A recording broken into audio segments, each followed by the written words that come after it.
हूँ जवेद इकबाल हंजरा और आप देख रहे हैं आज की बात। नाजरीन, कागजात नामजदगी दाखिल हो चुके हैं, डेट ख़त्म हो चुकी है।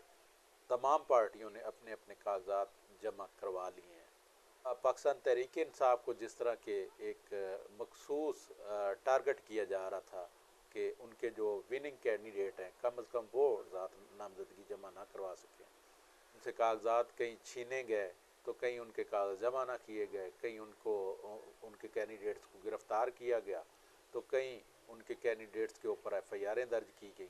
पाकिस्तान तहरीक इंसाफ सुप्रीम कोर्ट में चली गई और सुप्रीम कोर्ट ने वहाँ पे फिर एक सख्त किस्म का अहकामात जारी किए कि पूरी लेवल प्लेइंग फील्ड जो है वो पाकिस्तान तहरीक इंसाफ को दी जाए। तो इस मद में कागजात तो जमा हो गए। अब अगला जो मरहला है वो 25 से जो 30 तक का जो मरहला है वो है कागज़ों की छानबीन का, वेरिफिकेशन का। तईद कुनिंदा उनकी वेरिफिकेशन होगी, वो आएंगे, वो डॉक्यूमेंट्स चेक किए जाएंगे। जिस तरह के हथकंडे पाकिस्तान तहरीक इंसाफ के ख़िलाफ़ इस्तेमाल किए गए वो कागजात ना जमा करवा सकें, तो आगे भी यही उम्मीद रखी जा सकती है कि उनके कागजात के ऊपर शायद इतराज़ात लगा दिए जाएँ। डील शील करके आए हुए हैं, उनकी कोशिश है कि हमारे मुकाबले में कोई कैंडिडेट ना हो। अगर कोई कैंडिडेट हो भी तो वो इतना कमज़ोर कैंडिडेट हो कि वहाँ से हम आसानी से जीत सकें। तो इसलिए शायद उन्होंने अपने हलके भी ऐसे चुने हैं कि जहाँ पे कमज़ोर कैंडिडेट्स हों और वहाँ पे वो आसानी से इलेक्शन जीत भी सकें। तो सबसे पहले जो हथकंडा इस्तेमाल किया गया कि उन कागजात ना जमा करवाने दिए जाएँ। अब अगला जो मरहला है, जांच पड़ताल होनी है, उसमें कोशिश तो यही की जाएगी कि जो विनिंग कैंडिडेट हैं, जो रनिंग हार्स हैं पाकिस्तान तहरीक इंसाफ के, उनको किसी न किसी तरीके से रेस से बाहर आउट किया जाए।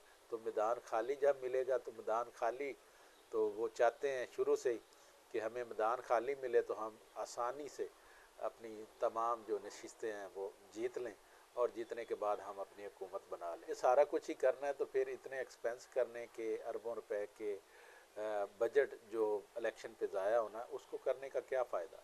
तो इलेक्शन कमीशन इस पे उनको नोटिस लेना चाहिए और देखना चाहिए कि क्या ये फ्री एंड फेयर इलेक्शन है। कम अज़ कम जो कैंडिडेट इलेक्शन में हिस्सा लेना चाहते हैं उनको प्रॉपर हिस्सा तो लेने दिया जाए। उनके आगे रुकावटें डालना, उनके कागजात छीन लेना, उनके ऊपर FIR दे देना, उनको मार पीट करना। बिलाल विरक साहब वो शेखुपुरा से पाकिस्तान तहरीक इंसाफ के साबका MPA भी रह चुके हैं, वो कागजात जमा करवाने गए तो वहाँ पे पुलिस ने उनके ऊपर बेतहाशा तशद्दुद किया।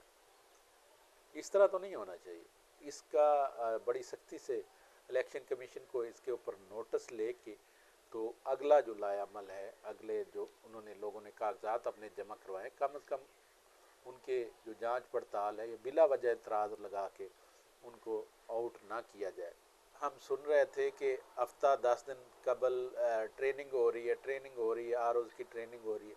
तो ROs को शायद यही ट्रेनिंग दी गई है कि आपने पाकिस्तान तहरीक इंसाफ के लोगों के कागज़ जमा नहीं करने और अगर कागज़ जमा हो जाएँ तो उनको आपने रिजेक्ट कर देना। शायद यही ट्रेनिंग दी गई उनको। और आगे किस तरह मैनेज करना है इलेक्शन को, किस तरह धांधली वांधली करनी, तो इस तरह नहीं होना चाहिए। अगर कोई इस तरह का सीन जिस तरह का चल रहा है अगर चलता रहा तो ये इलेक्शन किसने तस्लीम करने हैं। इस तरह के इलेक्शन तो किसी ने नहीं मारने, ना इंटरनेशनल लेवल पे किसी ने मानने, ना पाकिस्तान लेवल पे किसी ने मानने। आवाम को उनका हक दिया जाए।